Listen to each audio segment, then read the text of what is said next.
പേരെന്താണ്? ആരോയിലേക്ക് ഏറ്റവും നിൽക്കാനുള്ള സിനിമയിൽ നല്ലൊരു ക്യാരക്ടർ ചെയ്തിട്ട് എങ്ങനെയുണ്ട് ആരോയിലെ വിശേഷങ്ങൾ? എന്റെ നല്ലൊരു ഫ്രണ്ടാണ്, അതിലുപരി ഒരുപാട് വിഷമം.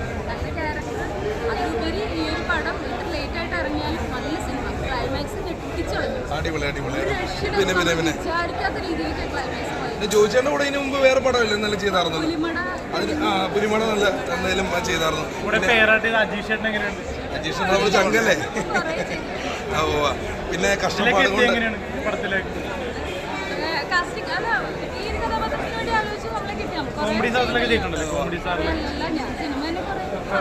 ഒരുപാട് സിനിമയുണ്ട്. ഇപ്പൊ കഷ്ടപ്പാട് കൊണ്ട് വളർന്നു വന്നൊരു കലാകാരിയാണ്, ഒരുപാട് കഷ്ടപ്പെട്ട് ഇപ്പൊ തമിഴ് സിനിമയിൽ വരെ എത്തിയില്ല. എന്തായാലും ഇനിയും നല്ല സപ്പോർട്ടുണ്ട്. അടുത്ത ദിവസം ഇവിടെ പ്രൊമോഷൻ ഉണ്ട് പടത്തിന്റെ.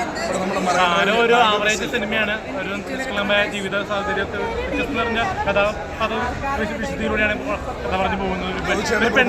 പെൺപോരാട്ടം എന്ന് തന്നെ പറയാം. മറ്റേ അനുമോളുടെ ചേച്ചിയുടെ താമര ക്യാരക്ടർ കലാഭവൻ നവാസിക്കോട്ട് എല്ലാവരും നല്ല ഗംഭീരമായിട്ട് ചെയ്തു. നല്ലൊരു മൂവിയാണ്. അതൊരു സീരിയസ് സിനിമയാണെങ്കിൽ കലാഭവൻ നവാസിക്ക് നല്ല രീതിയിൽ കോമഡി വർക്കൗട്ട് ആയിപ്പോയിട്ടുണ്ട്. ഒരു ഓട്ടോ ഡ്രൈവറായിട്ട് മൊയ്നീളത്തിൽ വേഷത്തിൽ ഗംഭീരമായിട്ട് ഒരു കോമഡി റൊമാൻസും വർക്കൗട്ട് ആയിപ്പോയിട്ടുണ്ട്. എന്തായാലും ഉണ്ടല്ലോ ഇനിയും നല്ല നല്ല അവസരങ്ങൾ തേടിയെത്തിട്ട് അമ്പിളേക്ക് എല്ലാവിധ ആശംസകളും നേരുന്നു.